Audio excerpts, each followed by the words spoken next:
Dans le premier passage, nous avons parlé de Jérusalem et à un moment donné, nous avons lu que le Seigneur disait « Voici, je ferai couler la paix comme un fleuve ». Le discours du conflit, surtout avec cela qui se passe au Moyen-Orient, mais pas seulement ailleurs où les gens meurent sous les bombes, où les guerres sont faites pour des raisons absurdes, où nous pouvons tous vivre en paix, mais au lieu de cela, nous nous tuons pour le pouvoir, l'argent, des idéologies plus ou moins folles.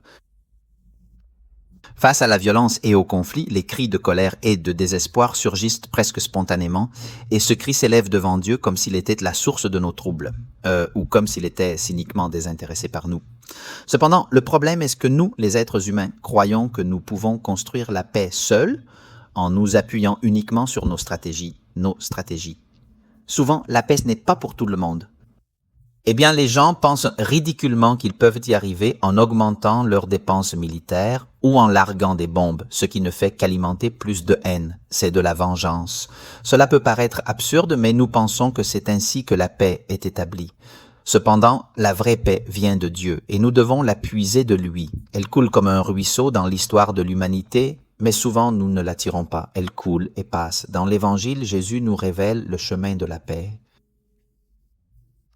Il s'agit de passer par l'amour, le dialogue, l'accueil, le pardon, la prière, tous ces chemins qui nous paraissent souvent absurdes, ratés, mais que nous trouvons dans l'Évangile, que Jésus nous dit, mais que nous prenons souvent d'autres directions. Alors, demandons-nous, est-ce que je sais accueillir?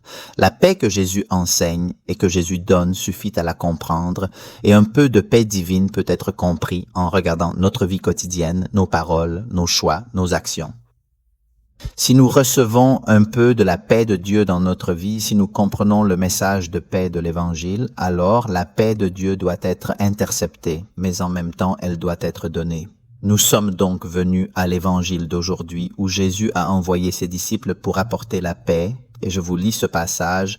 Allez, voici, je vous envoie comme des agneaux au milieu des loups, sans sac, ni sandales, sans s'arrêter à la rencontre de personne sur le chemin. Peu importe où vous entrez dans la maison, dites d'abord « paix » à cette maison. S'il y a un fils de paix, votre paix viendra sur lui, sinon il reviendra sur vous. Jésus leur a demandé de faire face à la réalité. Ce n'est pas seulement des roses et des fleurs. La paix de Dieu n'est souvent pas comprise, n'est pas accueillie et souvent même opposée. C'est pour cette raison qu'il invite les gens à prier pour qu'il y ait des ouvriers dans ses récoltes.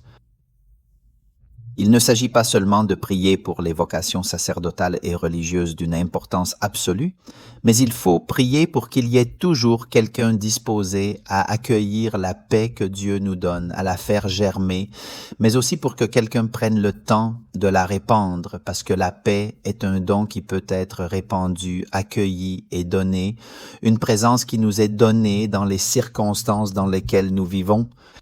Bien sûr, surtout dans les relations, nous devons prier pour qu'il y ait toujours des hommes et des femmes qui travaillent dur pour le dialogue, la justice, le respect des droits, de la vie et de l'environnement, et cela ne suffit jamais. D'ailleurs, demandons-nous si je suis aussi parmi ces gens, si, dans mon cas, ils ont contribué à répandre la paix, ou si j'ai répandu autre chose autour de moi. Aujourd'hui, en plus des chansons audio et de gospel, j'ajoute une contribution artistique. Chaim Shutin, excusez-moi, est un peintre juif et russe devenu citoyen français. Influencé par les années difficiles de son enfance, marqué par des expériences douloureuses de pauvreté et de marginalisation parce que sa famille est juive, ses toiles racontent la fatigue et le drame de l'existence, mais en même temps révèlent une force vitale qui traverse la réalité. Comme l'œuvre que j'ai jointe, Arbre courbé, qui peut être vu au musée de l'Orangerie de Paris, tout le paysage, y compris les maisons, est secoué comme si un tremblement de terre, un vent très fort était sur le point de tout emporter. Au premier plan, un arbre courbé mais encore résistant, comme pour dire qu'il n'entend pas céder à l'austérité et à l'adversité. Le vent du mal, de l'égoïsme souffle toujours avec une force et une intensité immenses sur la scène mondiale. Pouvoir, violence, arrogance possessive, non, mais il ne faut pas oublier que tout le temps, et donc encore aujourd'hui, il y avait, et à l'avenir, il y aura des gens, parmi lesquels peut-être nous et d'autres que nous connaissons, qui sont comme des arbres tenaces, qui succombent parfois au vent du mal, mais qui ne se brisent pas, qui ne renoncent pas, qui, avec l'aide de Dieu et de la foi, tentent de lutter pour le bien. Et toutes ces valeurs humaines qui sont aussi des valeurs évangéliques. Passez un bon dimanche à tous.